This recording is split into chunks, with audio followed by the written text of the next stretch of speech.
There are two parallel movements of voter reform, one on the Republican side, one on the Democratic side.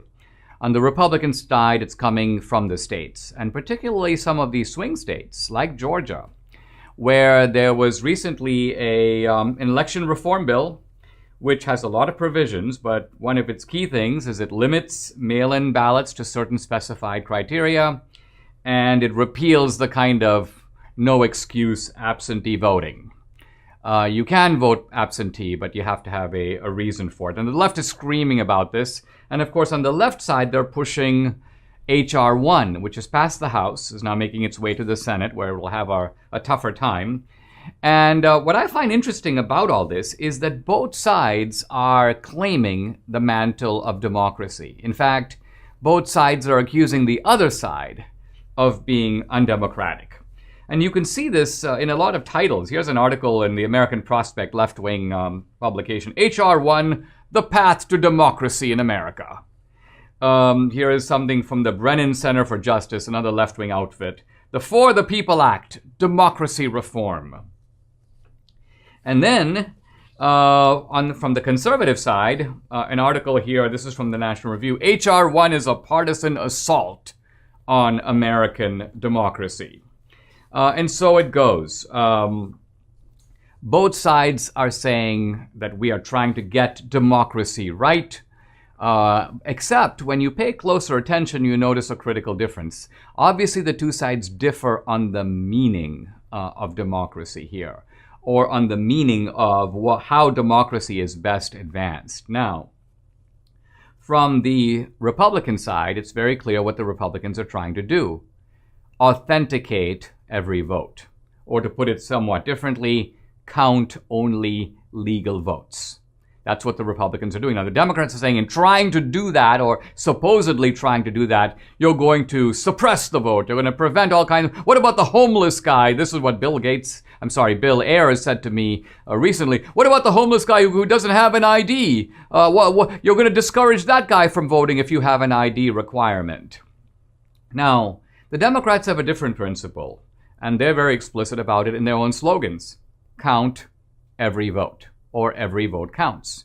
Now, notice that they don't say count every valid vote, count every legal vote. Their point is we just want to count votes. And they don't seem to be particularly attentive or concerned about whose votes they count. In fact, if you look at what H.R. 1 does, it seems to try to expand the franchise in all kinds of suspect ways. It forces states to implement mandatory voter registration. It includes provisions for felons to vote. It forces states to extend periods of early voting. It mandates same-day voter registration. It basically eliminates the checking requirements, saying that things like just basically swearing an oath that is really you is sufficient. It mandates free mailing of absentee ballots, and so on and so on. Now, let's look for a minute at this ID requirement, because the simple truth of it is that we require an ID to do pretty much, all kinds of things in America. You need an ID to buy alcohol or cigarettes. You need an ID to rent a hotel room, purchase certain types of cold medicine, get a job, drive a car, take money out of a bank, get on an airplane, get married. Now, imagine if someone were to say, you go to the bank, they say, where's your ID? You go, oh no, that's racist. You can't ask for an ID. That's going to discourage people from going to the bank. Give me the money. Or you try to get on the airplane. Where's your ID? Oh no, that's racist. You can't ask me for my ID. How are homeless people expected to fly? Let me through. Or you show up for a doctor's appointment. Where's your ID? Oh no, that's racist. You can't make my medical care contingent upon me having an ID. Women and minorities will be disproportionately affected by this kind of a rule. Now, the point I want to make is if you said any of this, they would call in the psychiatrist. You'd be carried out in a straitjacket. So in every other area, it's perfectly legitimate to try to find out if the guy who shows up is indeed the guy. And that's why there are these ID requirements. How hard is it to get an ID? Not hard. You don't have to have a car to get an ID. You can go in California. I remember there are two IDs. There's a driver's license, but there's also a California ID, which you can use to fly on an airplane or do any of the other things. It's not hard. It's not unreasonable to expect people to get an ID, and it's kind of condescending to imply that blacks and Latinos, Asian Indians were like, what, too dumb to get an ID? We don't even know how to go about getting an ID. So the point I want to make here is this, that in the name of promoting democracy, what the left is trying to do is subvert democracy. Why? For this simple reason. In paying so little attention to authenticating votes, and just trying to count every vote, no matter what vote you count.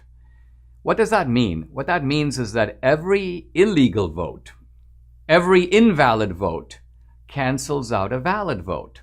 And that means that if you have 1 million illegal votes, you're canceling out 1 million valid votes. In other words, illegal voting is a form of voter suppression. This is a favorite term of the left. The right is engaging in voter suppression. No. Illegal voting is a form of voter suppression. Why? Because it cancels out, it blocks out, it invalidates the equivalent votes of people who are playing by the rules, who are able to authenticate their votes, are voting in a valid and legal manner.